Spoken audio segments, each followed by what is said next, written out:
Hola de nuevo. Bien, en esta lección vamos a repasar un poquito la primera ley de la termodinámica. Vamos a ver un aspecto más que no hemos tenido en cuenta de lo que es el incremento de energía interna de un sistema y vamos a utilizar ahora unas constantes que se llaman constantes o coordenadas de estado que van a definir la energía interna de un sistema. Y con esas constantes, que ya os adelanto que son la presión, el volumen y la temperatura del sistema, vamos a interpretar una gráfica cuando un sistema cambia de un estado a otro, qué quiere decir, qué le sucede a estas constantes y cómo afectan a la variación de su energía interna, el calor, el trabajo realizado por el sistema, etcétera, etcétera. Es decir, que vamos ahora a conectar la primera ley de la termodinámica, que recordar que nos explicaba la relación que hay entre el calor que intercambia un sistema con su entorno, con el trabajo que realiza ese sistema con el entorno y el incremento o decremento de energía interna que se produce dentro del sistema. Vamos a conectar estos tres tipos de energía que se relacionan mediante esta fórmula con las coordenadas de estado de un sistema, es decir, su presión, su volumen y su temperatura en cada instante. Bien, recordamos que la primera ley de la termodinámica decía que el calor era igual al incremento de U más omega. Calor igual a variación de su energía interna más el trabajo. Bien, entonces vamos a suponer un determinado sistema que va a sufrir unos procesos termodinámicos, es decir, un determinado sistema. Imaginaros, por ejemplo, nuestro símil, nuestro gas encerrado, y ese gas pues va a intercambiar con su entorno calor, va a realizar un trabajo o el entorno contra él y va a incrementar o decrementar su energía interna. Bien, eso se plasma si mediante estas transformaciones que sufre ese gas interno, ese sistema termodinámico, mediante las transformaciones que va sufriendo debido a este intercambio de energías que realiza con el entorno y variación de su propia energía interna, esto se traduce en que el sistema termodinámico pues va a variar sus coordenadas de estado. ¿Qué son las coordenadas de estado de un sistema? Pues un sistema inicialmente se encuentra con tres coordenadas de estado, que son una presión, un volumen y una temperatura determinada. Y debido a estos intercambios energéticos con su medio ambiente, regulados por la primera ley de la termodinámica, ese sistema puede pasar a otro estado. ¿Qué quiere decir que pase a otro estado? Pues pase a otro punto de esta gráfica que os voy a explicar ahora, donde las tres coordenadas de estado sufran una modificación respecto a su estado inicial.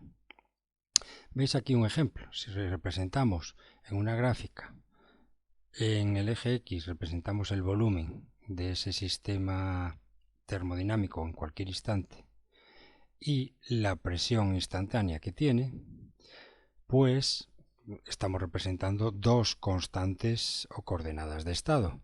Recordar también que estas dos coordenadas de estado se relacionan también con la temperatura y la cantidad de materia de ese sistema.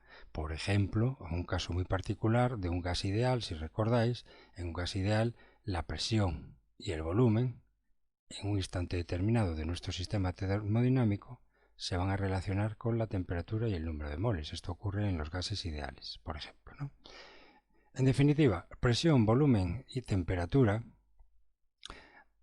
son constantes o coordenadas de estado que vamos a ver cómo influyen en la energía interna del sistema o cómo se plasma en la energía interna del sistema. Imaginaros que tenemos un determinado sistema en este punto 1, en un plano, como dije, cuya eje X es el volumen, el eje Y es la presión, y que inicialmente nuestro sistema, imaginar ese gas caliente encerrado en el pistón, dentro de un cilindro y un pistón móvil, imaginemos que ese gas se encuentra a una determinada presión y un determinado volumen. Esa presión, volumen, En esta gráfica no se representa la temperatura, la otra coordenada de estado, pero también tendrá una temperatura que viene relacionada, si fuera un gas ideal, por esta formulita, si fuera un gas ideal. Bien, pues esa presión y temperatura van a ser pues magnitudes que van a determinar qué tanto vale la energía interna en ese sistema. Presión, volumen y temperatura.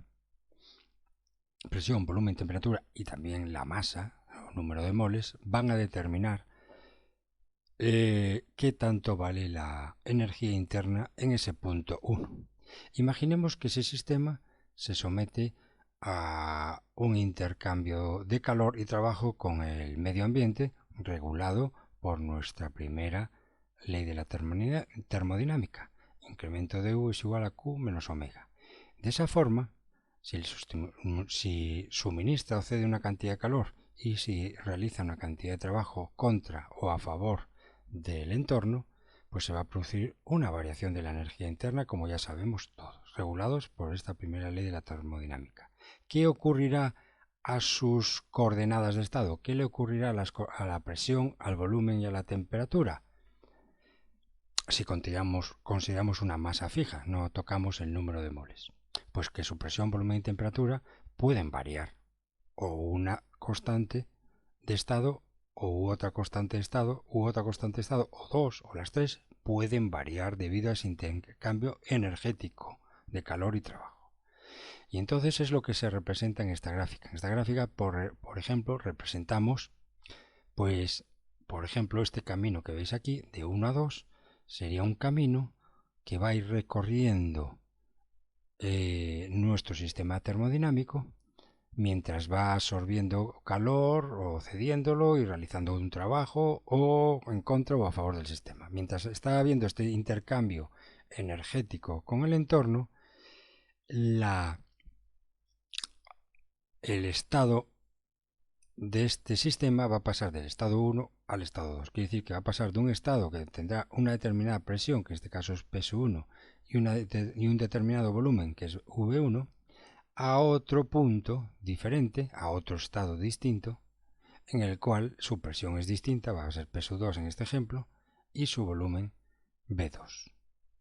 Eso es lo que ocurre cuando hay un intercambio de energías regulado por la primera ley de la termodinámica en un sistema termodinámico, que van a variar sus coordenadas de estado normalmente, o una, o dos, o las tres principales coordenadas de estado, que repito que son presión, volumen y temperatura. En esta gráfica lo único que observamos son presiones y volúmenes.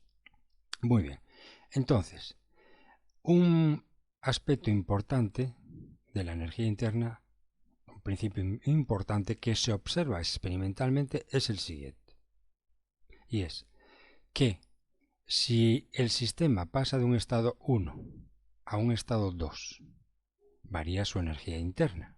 Y su energía interna, esa variación de la energía interna, va a depender únicamente de la trayectoria, del punto final y el punto inicial. Es decir, si aquí durante este proceso de intercambio de energía, en el cual el sistema pasa del estado 1 al estado 2, se produce una variación de energía interna, esa variación de energía interna solo depende de lo que valga la presión, volumen y temperatura en el punto 1 y la presión, volumen y temperatura en el punto 2. Dicho de otra manera más sencilla, la variación de energía o el cambio de energía interna de un sistema durante, como dice aquí en amarillo, durante un proceso termodinámico, este proceso que nos lleva desde el estado 1 al estado 2 es un proceso termodinámico, ese cambio de energía interna depende solo de los estados inicial y final, no de la trayectoria que lleva de uno a otro.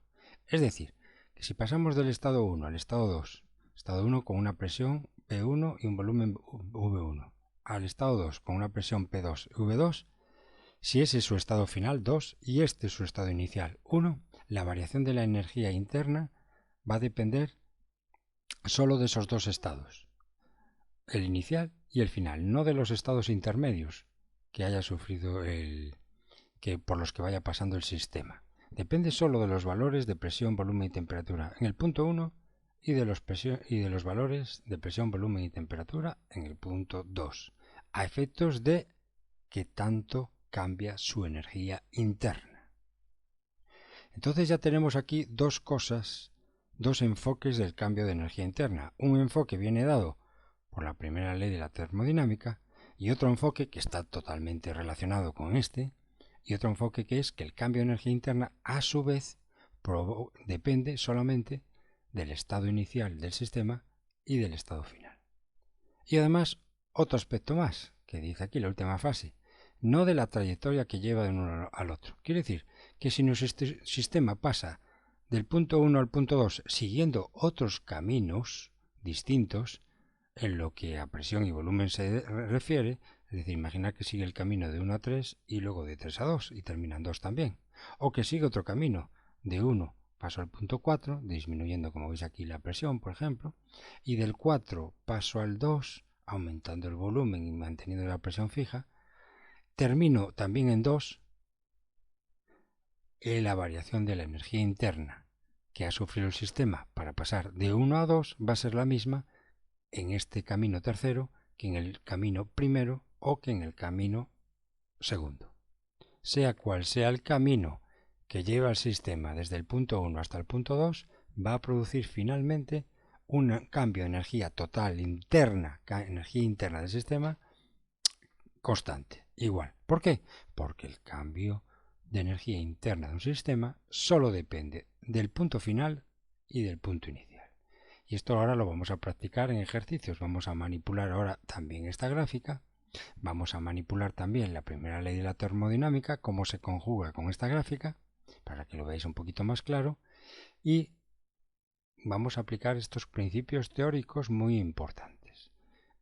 Y es el siguiente, lo repito, que la variación de energía interna de un sistema solo depende del punto inicial y del punto final. No depende de los caminos recorridos intermedios. No depende para nada. Y otro concepto también que nos une con la primera ley de la termodinámica, y es que cuando un sistema pasa de un punto 1 a otro punto diferente, el punto 2 o el punto 3, es porque ha habido una transferencia de energía de ese sistema con su entorno, bien sea en forma de calor o en forma de trabajo o en forma de ambos, y también variación de su energía interna.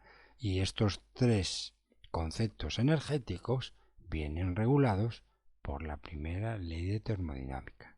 Si un cuerpo pasa de un punto 1 a un punto 3, o de un punto 1 a un punto 2, o de un punto 1 a un punto 4, en este proceso intermedio, por ejemplo, del camino 1 a 3,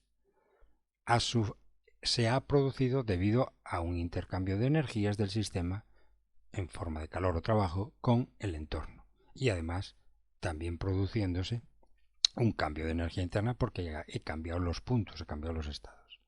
Entonces esa es la razón por la cual un sistema termodinámico pasa de un punto a otro, porque hay un intercambio durante un tiempo, está habiendo un intercambio de ese sistema. Imaginar nuestro gas caliente encerrado dentro del cilindro con el pistón móvil, que le estoy suministrando calor, o suministra calor por la energía química de combustión de la gasolina con el aire. Entonces se produce una absorción de calor durante un instante, el que sea, que lleva el gas desde el estado 1, por ejemplo, con una presión y un volumen determinado, al estado 3, con una presión determinada y un volumen determinado. Y vuelvo a repetir, regulado este intercambio de energías por la primera ley de la termodinámica. Bien, vamos a ahondar un poquito más en la interpretación de esta gráfica para que os familiaricéis, a objeto de que podamos abordar ahora dos ejercicios prácticos pues, de una manera más sencilla. Y es el siguiente. Fijaros que en este ejemplo puedo ir del punto 1 al punto 2 por el camino 1-3 y luego del 3 al 2. Fijaros, el camino de 1 a 3, ¿qué le ha ocurrido a nuestro sistema? Pues que ha incrementado, debido a ese intercambio energético regulado por la primera ley de la termodinámica, nuestro sistema ha ido del punto 1 al punto 3, es decir, ha incrementado su volumen de V1 a V2, pero sin embargo ha mantenido su presión constante. Este tipo de proceso termodinámico tiene un nombre, proceso a presión constante o también proceso isobárico. Cuando escuchéis un proceso que sufre un sistema isobárico, quiere decir que realiza un intercambio con su entorno de energías y durante ese intercambio se mantiene su presión, la presión que ejerce sobre su entorno, se mantiene constante, P1, durante este proceso. O sea que las rectas o los caminos que son horizontales al eje X, que es el eje de volúmenes, siempre, si son horizontales, ese camino siempre se realiza a presión constante. Aquí tenemos otro camino bastante curioso. El siguiente camino llevaría desde el estado 3 al estado 2. Y en el estado 3 al estado 2, ¿qué es lo que ocurre? Pues que el sistema va a pasar de una presión P1 a una presión P2. Va a disminuir su presión desde P1 a P2. Pero en este tramo el volumen permanece constante. Y si el volumen permanece constante, también tiene un nombre que se llama proceso isocórico. Bueno, todo esto lo tenéis en esta teoría que en cualquier libro de texto o en estos papeles lo tenéis con más claro. Los tipos de procesos particulares termodinámicos que podemos encontrarnos. Entonces ya hemos hablado del isobárico, del isocórico y también hay otros procesos a temperatura constante que en una gráfica PV se vería pues como una gráfica muy especial, una curva especial. Si la temperatura se mantiene constante y fuera esto un gas ideal, veis aquí por esta formulita, la temperatura es constante, tenemos que el número de moles, el R que es una constante Boltzmann y la temperatura en grados Kelvin, NR y T es todo constante, con lo cual P es igual a una constante sobre V, con lo cual nos daría una gráfica muy particular que se llama una hipérbola. Entonces, si la gráfica de cambio de estado de un sistema es una hipérbola, una curva muy especial, pues entonces el proceso se realiza a temperatura constante y se llama proceso isotérmico. Iso igual térmico temperatura. O sea, ya estoy aprovechando en esta gráfica para describiros distintos procesos termodinámicos especiales que se pueden dar, no solo eso, se pueden dar ya una mezcla de todos, que no sea ninguno de los que estoy describiendo. Los que estoy describiendo son procesos especiales, o en los cuales o se produce un cambio de estado manteniéndose el sistema a presión constante, proceso isobárico, o se produce un cambio de estado produciéndose un proceso, manteniéndose el volumen constante, se llama proceso isocórico, o cambio de estado, de un punto a otro, manteniéndose la temperatura constante, y eso se llama proceso isotérmico. Bien.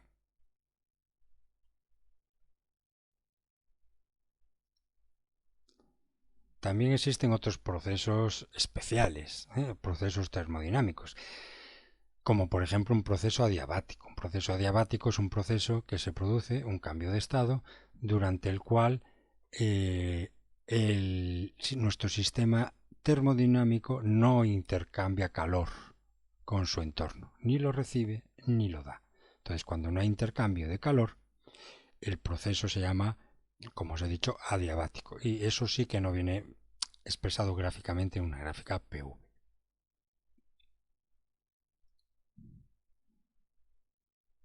Bien, y por último, pues un ejemplo de la vida real donde podemos aplicar un proceso termodinámico siguiendo varios caminos y que, independientemente de los caminos que sufra nuestro sistema, si pasamos de un punto 1 inicial, de un estado 1 inicial a un estado 2 final, en cualquiera de esos caminos intermedios, la variación de la energía interna no depende de esos caminos intermedios, solo depende del estado inicial, su presión, temperatura, su volumen, su masa o número de moles, y de su estado 2, su presión, su volumen, su temperatura y su masa, medio un número de moles, masa en gramos o lo que queramos ver. Bueno, pues un ejemplo práctico lo tenéis muy clarito aquí en este papel. Por ejemplo, dice aquí, la energía interna de una taza de café depende únicamente de su estado termodinámico. ¿Cuánta agua y café molido contiene y a qué temperatura está? De eso es lo que depende la energía interna. de cuánta agua, qué cantidad de sustancia hay de agua y de café. Agua y café formarían nuestro sistema termodinámico que va a estar intercambiando calor y energía con su exterior. Bueno, pues su energía interna en un instante determinado solo depende, primero, de cuánta agua y café molido hay. Es decir, si fuera un gas, diríamos en esta fórmula de cuánto número de moles tiene. Depende de la cantidad y de la temperatura a la que está nuestra agua y nuestro café. Ya vemos que si fuera un gas, también viene regulado. Vemos aquí que la temperatura también depende de la presión, volumen, número de moles. Y la temperatura, como bien dije, es otra constante o coordenada de estado que define un estado determinado. Y la energía interna, vuelvo a repetir aunque sea muy repetitivo, la energía interna en un instante determinado de nuestro sistema, en este caso el café molido con el agua, depende solo de a qué presión esté en ese instante, qué volumen esté ocupando, bueno, en este caso es líquido y siempre va a ocupar un volumen fijo, qué presión tiene, qué volumen, qué temperatura, que en el caso de los líquidos, presión y volumen va a estar siempre más o menos constante independientemente de los procesos termodinámicos que sufra el café y el agua. Lo único que va a estar cambiando realmente en lo que a coordenadas de estado se refiere es el volumen, ¿verdad? Perdón, la temperatura. Bien, todo es presión, volumen, temperatura y la cantidad de café molido y de agua. Presión, volumen, temperatura y cantidad de agua y café es lo único que va a influir en la energía interna de nuestro sistema agua-café en cada instante.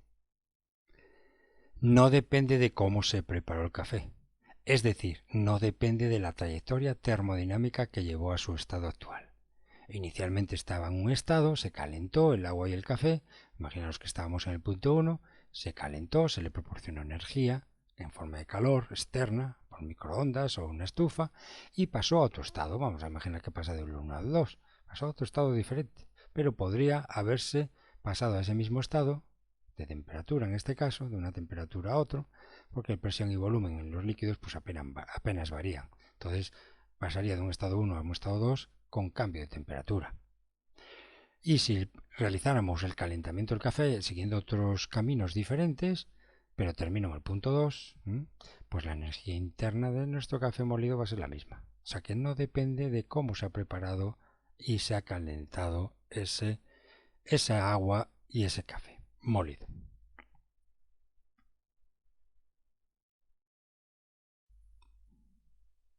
Bueno, y a continuación os voy a mencionar dos casos típicos especiales de la primera ley de la termodinámica. Primero, el proceso cíclico. ¿Qué es un proceso cíclico? Proceso termodinámico cíclico. Pues es un proceso en el cual un sistema realiza un proceso termodinámico y pasa de un estado inicial 1 y regresa a ese mismo, finalmente, a ese estado inicial 1.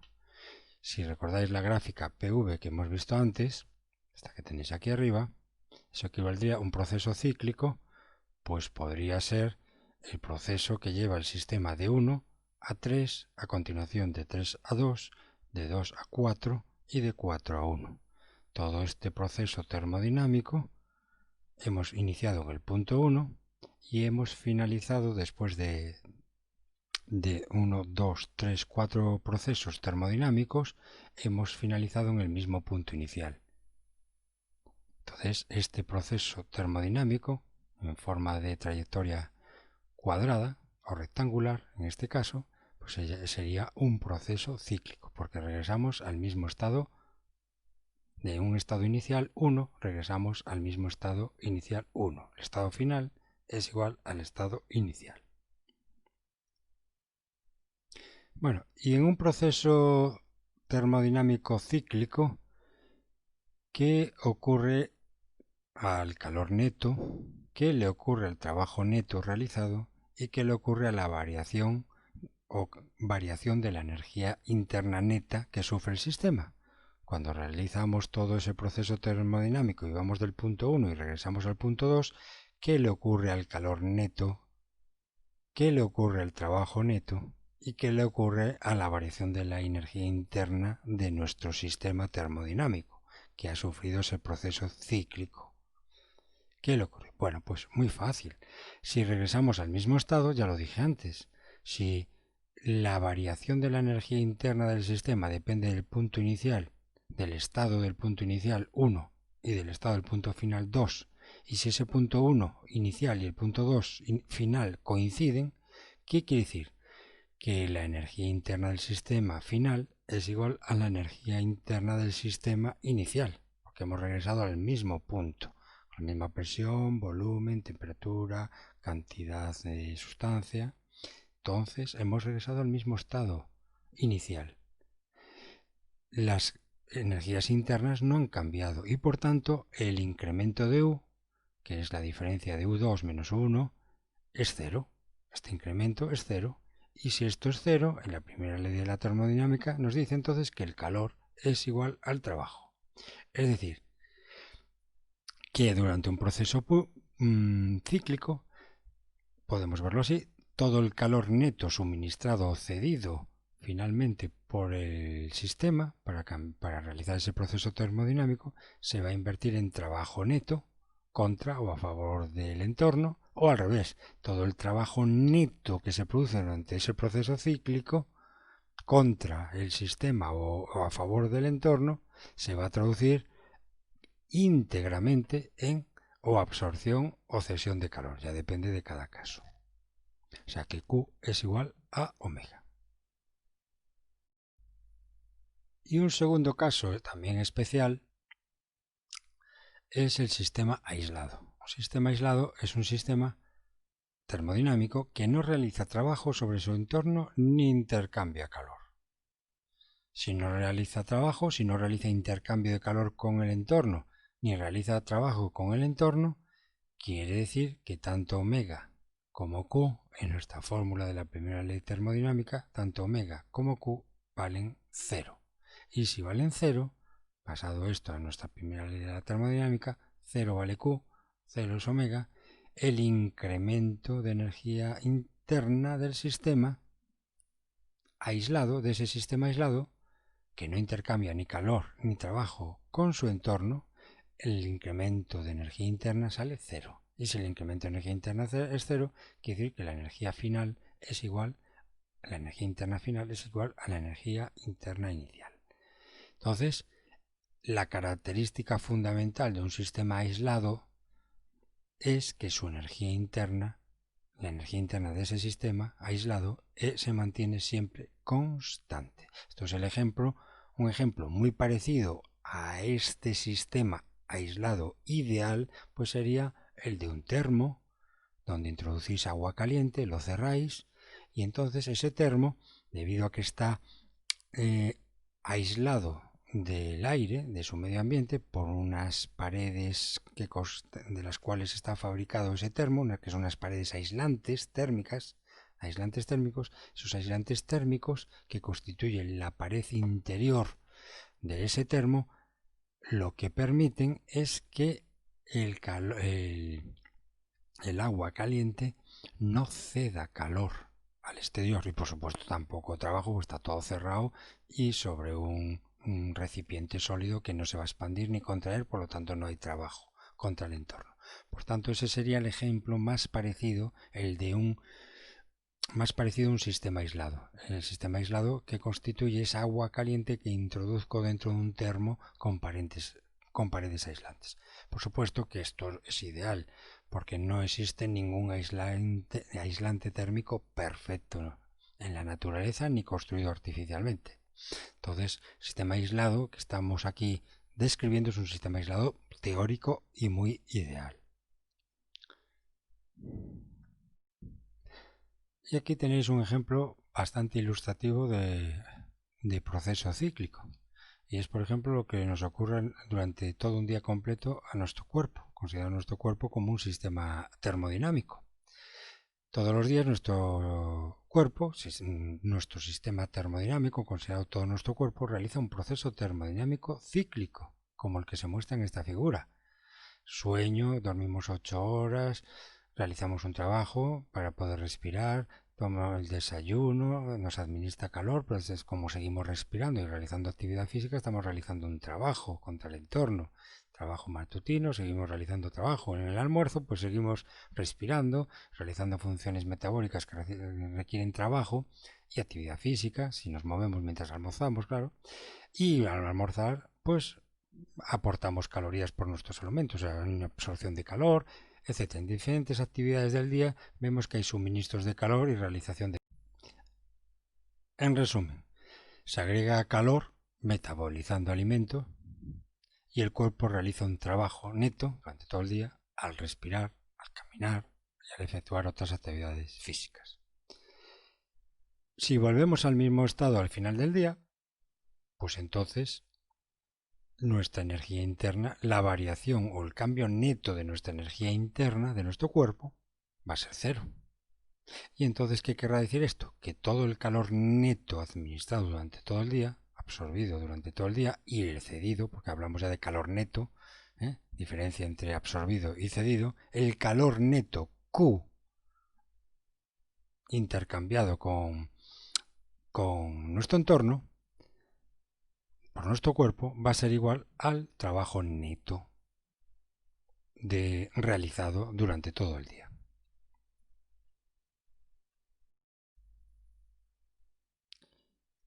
Bueno, pues en clases siguientes vamos a empezar a practicar los conceptos teóricos que hemos estudiado en las dos clases, la de hoy y la del otro día. Vamos a realizar problemas que van a utilizar fundamentalmente los siguientes conceptos teóricos. Primero, la primera ley de la termodinámica. Segundo, vamos a utilizar la fórmula del trabajo que realiza un sistema contra su entorno o a favor del entorno, que era una integral P por diferencial de V, pero si la presión era constante era P por la diferencia de volúmenes que se produce. Vamos a utilizar eso en segundo lugar. Tercer lugar, vamos a utilizar gráficas PV, porque en esas gráficas nos va a mostrar durante el intercambio energético del sistema van a haber pasos intermedios donde el sistema va a pasar de un estado a otro y así sucesivamente. Y sobre esa gráfica vamos a interpretar otra cosita que es la interpretación gráfica del trabajo realizado por un sistema cuando pasa de un punto 1 a un punto 2. Lo podemos interpretar gráficamente también con esa gráfica PV. Eso lo veremos ya en próximas lecciones en ejercicios. Y en cuarto lugar vamos a utilizar, en el caso de que nuestro sistema termodinámico que consideremos sea un gas ideal, pues podríamos utilizar la fórmula de los gases ideales, que era presión por volumen igual al número de moles por R por T, por la temperatura en grados Kelvin. O sea, la famosa fórmula P por V igual a nRT. Bueno, y ahora ya para finalizar la clase bastante teórica de hoy, pero bastante importante para poder abordar ejercicios, ahora vamos precisamente a eso, a unas estrategias que os recomiendo a todos. Tenéis aquí escritas, voy a únicamente identificar lo principal. Estrategias para resolver problemas de intercambio energético regulados por la primera ley de la termodinámica.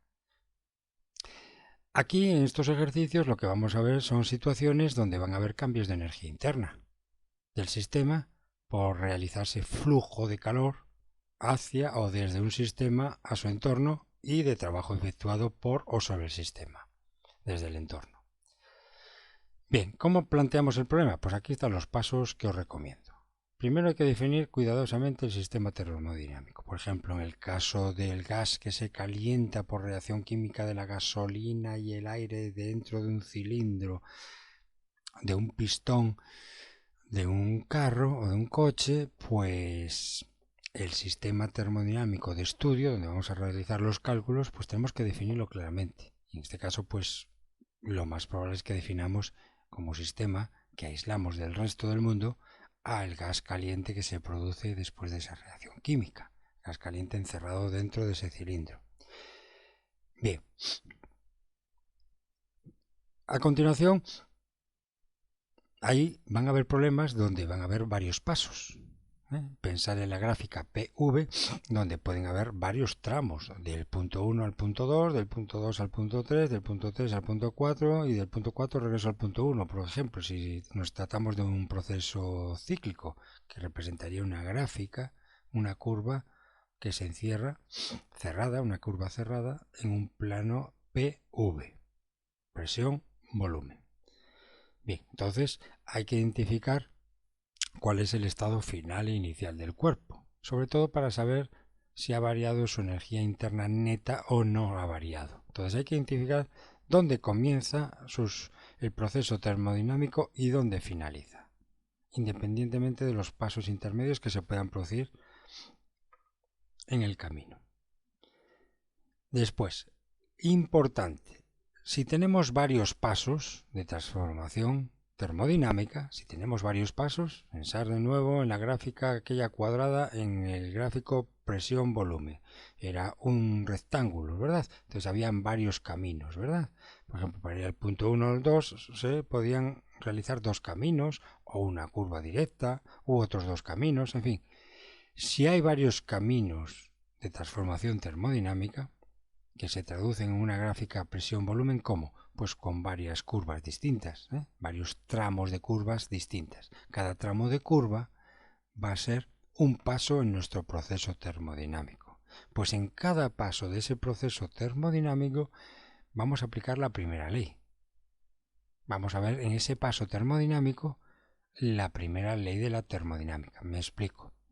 Si nosotros tenemos aquí, vamos a remitirnos a la gráfica esta, si tenemos un ejercicio donde un sistema pasa del estado 1 al estado 2 siguiendo el camino 1-3 y luego 3-2, en cada camino, en el camino de 1-3, aplicaré en ese camino cómo son los intercambios de energía según la primera ley de la termodinámica. Es decir, la fórmula de la primera ley de la termodinámica lo aplicaré a este camino. Y luego cuando pase del punto 3 al punto 2 por este nuevo camino, en este tramo de transformación termodinámica o proceso termodinámico de 3 a 2, volveré a aplicar la primera ley de la termodinámica. ¿Qué calor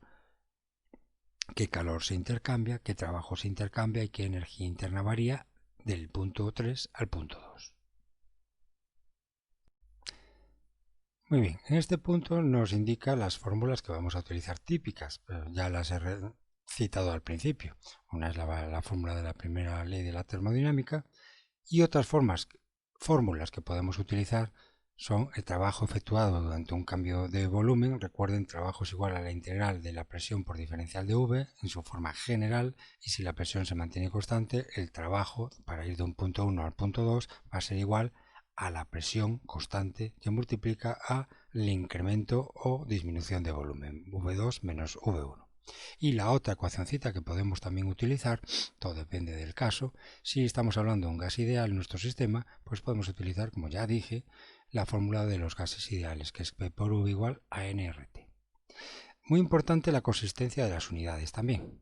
Muy importante esto, que se equivocan mucho los alumnos a la hora de realizar ejercicios, fundamentalmente en el uso de las unidades. Sobre todo cuando usamos presión. La presión, como sabéis, en física tiene muchas unidades, demasiadas unidades, para mi punto de vista.